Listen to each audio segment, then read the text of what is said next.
नमस्कार. मी किरण देशपांडे. सुरेश मुळगावकरजींचा मी कनिष्ठ मित्र म्हटलं तरीच काही हरकत नाही. खरं म्हटलं तर पंडित सुरेश मुळगावकर असं त्यांना म्हणायला पाहिजे, पण त्यांना स्वतःला पंडित बिंडित म्हणून घेतलेलं आवडत नाही. दोन मुळगावकर फार प्रसिद्ध. एक तर अरविंद मुळगावकर जे आमिर हुसेन खाँ साहेबांचे शिष्य होते, आणि आमचे सुरेश मुळगावकर साहेब. मी त्यांच्याशी जेव्हा दूरभाषेवर बोलतो किंवा टेलिफोनवर बोलतो तेव्हा मी पहिल्यांदा त्यांना नेहमी सुरेशजी म्हणायचो, आणि ते मला नेहमी हटकायचे, अरे सुरेशजी वगैरे नाही, आता झालं आपलं वय झालं, आपण मी सुरेश आणि तू किरण. तर इतका आमच्यामधला दुरावास एकदमच गेला. पण तरीसुद्धा बाकीच्या लोकांच्यासाठी ते सुरेशजीच आहे आणि मी त्यांना सुरेशजीच म्हणणार. आता 100व्या वर्षीच्या वाटचालीमध्ये आहेत ते, आणि त्यांचा उत्साह, त्यांची तबल्यावरचं प्रेम, हे सर्व बघितलं म्हणजे एक सर्वसाधारण माणूस आश्चर्यच करेल. सुरेशजी हे मरहूम उस्ताद आमिर हुसेन खाँ साहेब मुंबईचे, त्यांचे गंडाबंद शागिर्द आहेत. पण त्यांनी गंडा बांधून आणि शिष्यत्व पत्करून त्यांनी तबला शिकला.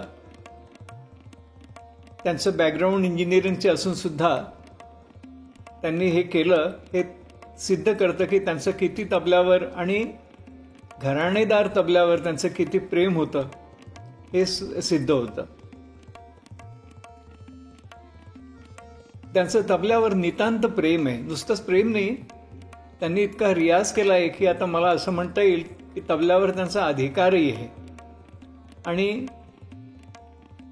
घराणेदार तबला जो असतो त्याच्यावर विशेष त्यांचा भर आहे. माझ्या पिढीच्या संदर्भात बोलायचं झालं तर आमच्या पिढीमध्ये आजच्या तबल्यापेक्षा वेगळा तबला वाजत होता. कालमानानुसार, लोकरुचीनुसार आता तबला बदलला आहे. तबला वादकही, त्या पिढीचे तबला वादक आता तुरळकच राहिलेत, पण आता तबला बिलकुल जवळजवळ बदलला आहे. मला असं विश्लेषण करून असं वाटतं की त्यावेळेसचा तबला नादमय जास्त होता आणि आता बुद्धिनिष्ठ तबला जास्त आहे. साधनही आता बरीच वाढलेली आहेत, त्याच्यामुळे जुना तबला हा स्मृतीवर जास्त आधारलेला होता, पाठांतरावर. आणि शिक्षण घेतानाही सुद्धा उस्ताद किंवा पंडितांच्या समोर बसून रूबरू ज्याला म्हणतात तशा तऱ्हेने तबला शिकावा लागायचा. जुन्या काळामध्ये तबला हे साथीचं वाद्य समजलं जायचं, परंतु साथीसाठी सुद्धा जो तबला तयार करावा लागायचा, तो तबला तयार करण्यासाठी सोलो इतकीच तयारी करावी लागायची. तोच कायदे रेल्यांचा अभ्यास, हाताची ठेवण, तबला डग्ग्याचं सामंजस्य, हे सर्व तबला सोलोसारखंच ठेवावं लागायचं. पण व्यावसायिक दृष्टीने तबला सोलोचे कार्यक्रम व्हायचे नाही. गावात किंवा शहरात बैठकींच्या माध्यमाने अशा बैठकी व्हायच्या, आणि त्या गावातले 20-25 जण जे तबल्याचा रियाज करायचे, अशी लोक महिन्यातनं किंवा 2 महिन्यातनं एकत्र येऊन अशी बैठक व्हायची. त्याच्यामध्ये कोण कोणत्या स्तरावर आहे ज्याचा मागोवा घेतला जायचा. त्याच्यामध्ये ठरायचं की कोण श्रेष्ठ, कोण किती अभ्यास करतोय, कोणाची किती तयारी आहे. तर अशा तऱ्हेने हजेरी व्हायची. लहान मुलांपासून तर अगदी उस्ताद पंडित हे क्रमाक्रमाने वाजवायचे आणि सर्वात ज्येष्ठ किंवा श्रेष्ठ जो तबलावादक असेल त्यांचं सर्वात शेवटी व्हायचं. आता तबला सोलो त्या मानाने त्याची प्रगती पुष्कळ झालेली आहे. सामग्रीसुद्धा आजकाल पुष्कळ अवेलेबल आहे. घराण्यांची बंधनंसुद्धा आता शिथिल झालेली आहेत. त्याच्यामुळे आता तबलावादनाच्या वादनामध्ये किंवा सोलो कार्यक्रमांमध्ये बरंच अंतर आलेलं आहे. पूर्वी तबला वाजवताना किंवा या अशा ज्या बैठकी व्हायच्या त्यांना जवळजवळ कुस्तीचं स्वरूप असायचं. एकानंतर एक चढ वाजवत जायचं अशा तऱ्हेचं आयोजन असायचं. आणि त्या ह्याच्यामध्ये तयारी आणि पेशका किंवा अशा तऱ्हेने क्रमाने वाजवत जाण्याची पद्धत होती. तरी सुद्धा हे समजलं जायचं की हे कायदा रेला आणि बाकीचे जे सर्व प्रकार आहेत हे सर्व आखाड्यामध्ये दंड बैठका लावल्यासारखं आहे. प्रत्यक्ष बैठकीमध्ये जेव्हा सोलो वाजवला जायचा फार कमी प्रमाणात, तरी पण त्या बैठकींमध्ये बंदिशींना फार महत्त्व असायचं. ज्याच्याजवळ जितक्या बंदिशी निर्णय प्रकारच्या तो श्रेष्ठ तबलावादक समजला जायचा. आणि अशा घराणेदार बंदिशी ज्या असायच्या त्या महत्त्वपूर्ण असायच्या. आमच्या सुरेशजींनी हाच उपक्रम पुढे वाढवला. आजकालच्या आजकालचा तबला चलनांवर जास्त आधारित आहे आणि बंदिशी त्या मानाने जितकं महत्त्व पूर्वी बंदिशींना होतं, साध्या साध्या बंदिशींची निकास कशी असावी, त्यांचं वजन कसं असावं, त्याच्यामध्ये डग्या तबल्याचं सामंजस्य कसं असावं याच्यावर जास्त भर दिला जायचा. त्या मानाने वेगावर कमी महत्त्व होतं. स्पीड ज्याला म्हणतो आपण त्याच्याकडे कमी लक्ष होतं. पण सर्व बोल स्पष्ट वाजले पाहिजे, त्याच वजनाने वाजले पाहिजे. त्याच्यामध्ये डग्याचा घुमारा, डग्याची लोच, ही जे त्याला दाब गास म्हणतात, ही फार सूक्ष्म रीतीने तपासल्या जायची. आता जगच वेगाने चाललेलं आहे आणि वेगाला एक विशेष महत्त्व आलेलं आहे. त्याच्यामुळे स्पीड ही जीवनामध्येच वाढली आहे. त्याच्यामुळे तबल्यावादनामध्ये सुद्धा स्पीडचं महत्त्व वाढलं आहे.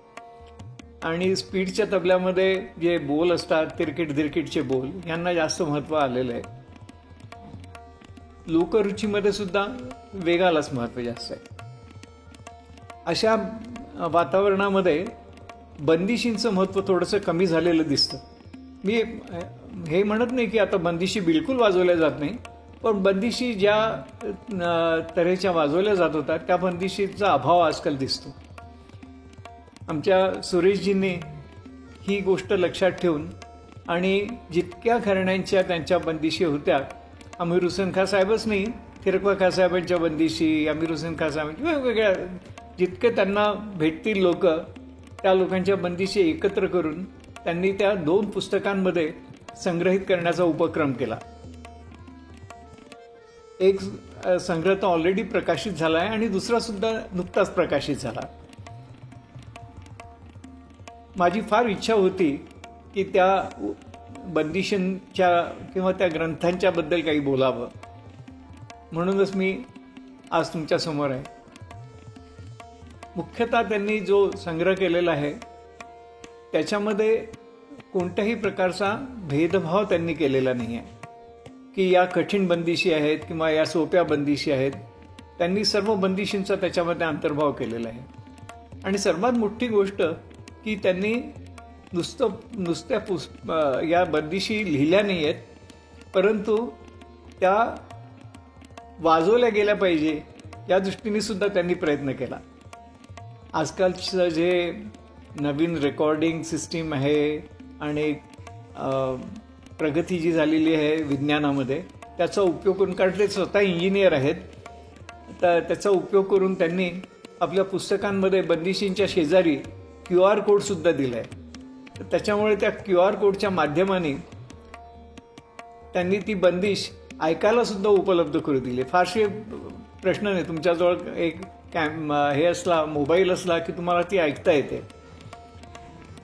त्यांचे शिष्योत्तम श्री नितीनजी डेगवेकर यांनी हे त्यांच्याकडे नेहमी येत जात असत आणि स्वर्गीय बापू पटवर्धनांचे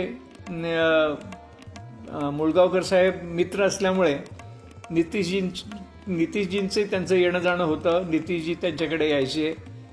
त्याचा फायदा घेऊन सुरेश मुळगावकरांनी त्या बंदिशी त्यांच्याकडून वाजवून घेतल्या आणि मग त्या QR कोड तयार करून आणि त्या बंदिशी सर्व कलाकारांनाच नाही पण विद्यार्थ्यांना, शिक्षकांना, सर्वांना अवेलेबल करून दिल्या.